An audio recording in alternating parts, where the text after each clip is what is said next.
Como você comete imoralidade? A Bíblia condena a sensualidade, a lascívia, a luxúria, a depravação. Sabem, Deus não condena apenas a ação, mas também os pensamentos e intenções do coração. E estamos sob a sentença de morte por causa disso. Psicólogos declaram que em qualquer batalha entre a imaginação e a vontade... E quantos não travaram essa batalha entre a imaginação e a vontade? Sua imaginação diz: veja quanto poderia se divertir. E sua vontade diz: é melhor não. Mas a vontade invariavelmente perde.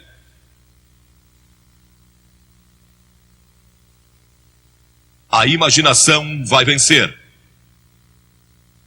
Agora, como pode um jovem ter vitória sobre isso? Porque a Bíblia diz, em 1 Pedro 2,11, que devemos nos abster das paixões carnais que fazem guerra contra a alma. Como você pode se abster com esses impulsos dentro de você, se tem esse tremendo desejo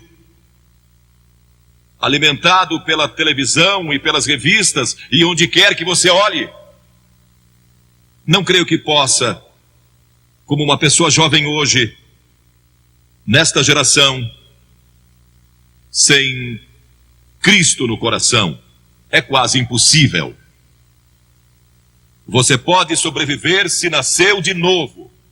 A Bíblia diz que precisamos nascer de novo. Há um ano atrás surgiu um best-seller de John Nesbitt, intitulado Novas Direções Transformando Nossas Vidas.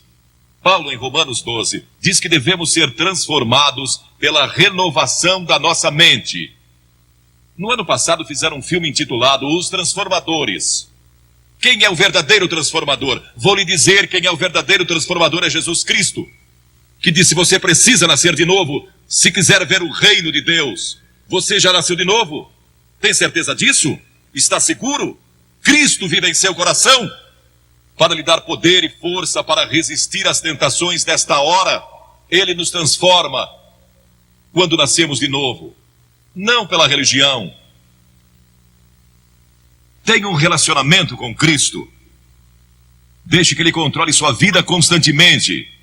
Mas então você pergunta: como é que eu nasço de novo? Primeiro, arrependa-se dos seus pecados. Todos somos pecadores. Arrependimento significa mudança em seus pensamentos e seu estilo de vida. Você está disposto a deixar Deus entrar, transformando numa nova pessoa? É algo que só Deus pode fazer. É uma obra sobrenatural. Você não pode fazê-lo. Não pode transformar a si mesmo. Deus tem que fazê-lo. O Espírito Santo tem que fazê-lo. E quando se arrepende e diz a Deus: Senhor, eu quero deixar meus pecados, quero mudar todo o meu estilo de vida. Isso é se arrepender. E segundo, você vem pela fé. Fé significa entrega. Você se entrega a Cristo como seu único Salvador, seu único Senhor. E Ele entra em seu coração pelo Espírito Santo. E Ele lhe dá um poder que você normalmente não teria. Um poder para resistir às tentações, poder para produzir o fruto do Espírito e verdadeiro amor, alegria e paz em seu coração. E então você estuda a palavra de Deus, o passo seguinte. E isso se torna a sua fonte de força. O estudo da Bíblia. A fé vem pelo ouvir e o ouvir pela palavra de Deus, a Bíblia diz. E Filipenses 2,5 diz: tende em vós o mesmo sentimento que houve também em Cristo Jesus. E a Escritura diz: de que maneira, no Salmo 119, de que maneira poderá o jovem guardar puro o seu caminho? E então, o próprio salmista dá a resposta: observando segundo a tua palavra. Estude as Escrituras, estude a Bíblia, e isso lhe dará uma força que você nunca teve antes.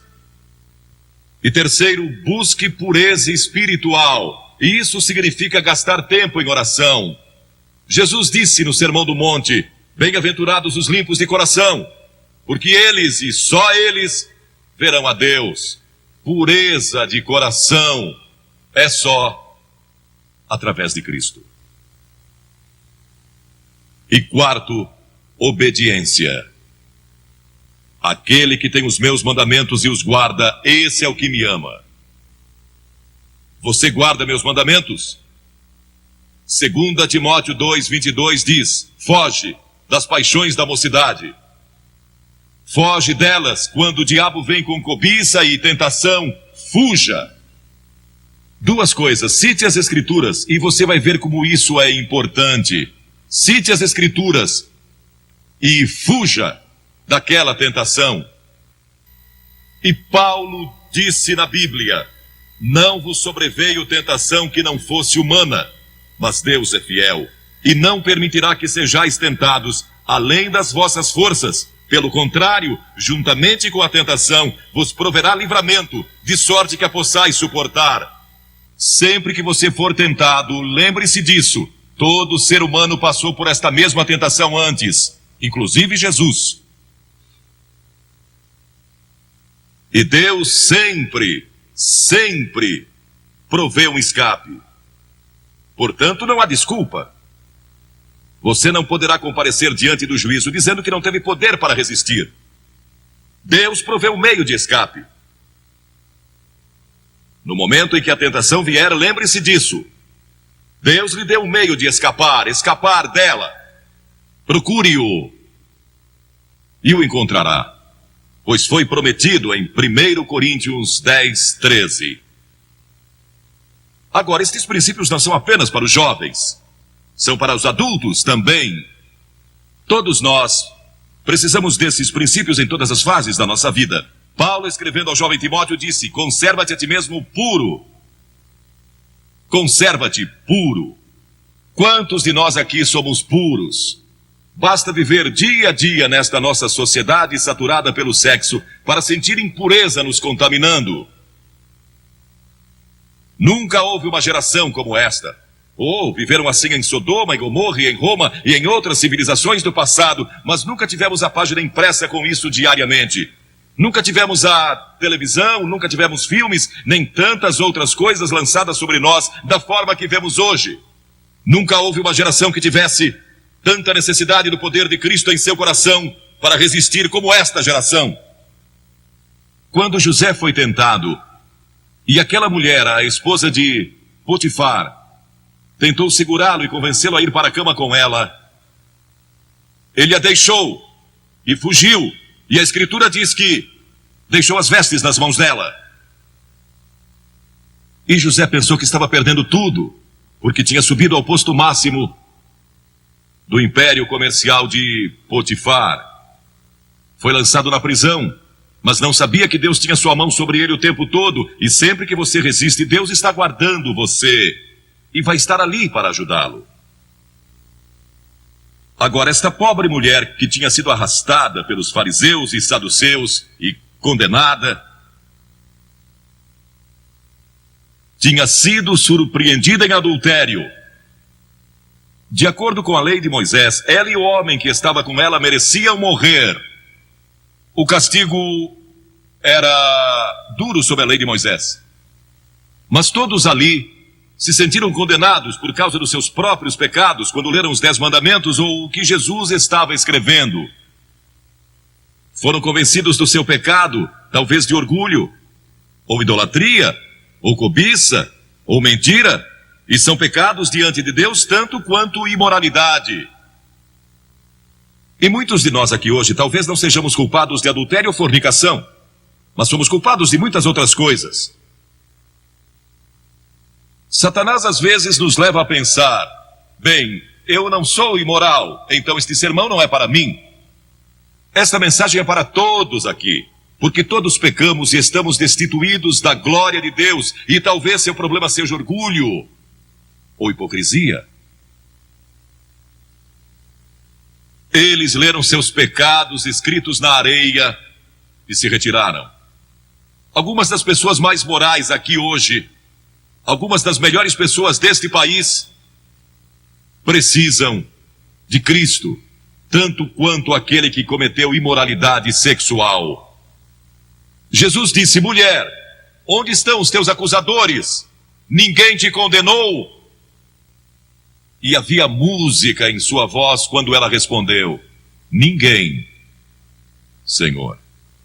Naquele momento ela recebeu Cristo como seu Senhor, porque este é o sentido da palavra no grego, meu verdadeiro Senhor. Naquele momento, ela abriu seu coração a Jesus Cristo. As Escrituras dizem: vinde, pois, e arrazoemos. Diz o Senhor: ainda que vossos pecados são como a escarlate, eles se tornarão brancos como a neve, ainda que são vermelhos como o carmesim, se tornarão como a lã. Como pode ser isso? Por causa da cruz. Quando Cristo morreu na cruz, ele levou o nosso pecado e pecados. E há uma diferença entre pecado e pecados, plural. Pecado é a doença que temos, é a raiz. E dela vem os pecados: orgulho, lascívia, cobiça, inveja, o que quer que seja.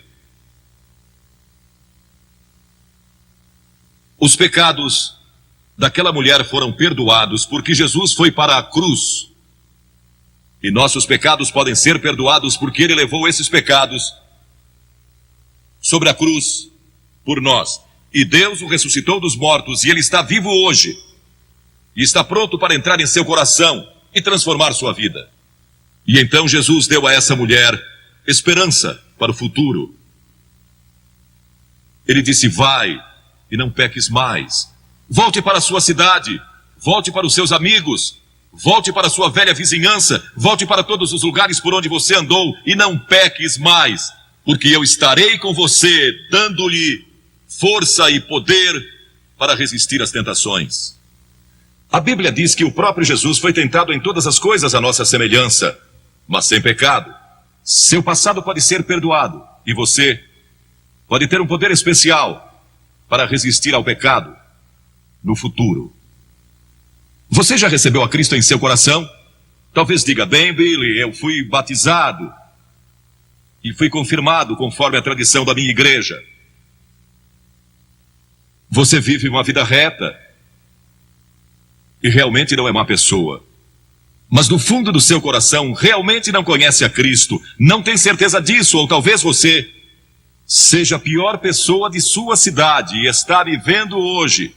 Ele perdoará você, se você deixar. Ele morreu por você, verteu seu sangue por você e foi pendurado na cruz. E puseram pregos em suas mãos e uma coroa de espinhos na cabeça. E o sangue jorrou das feridas. E ele clamou: Deus meu, por que me desamparaste? E curvou sua cabeça e disse: está consumado. O caminho da salvação agora está completo.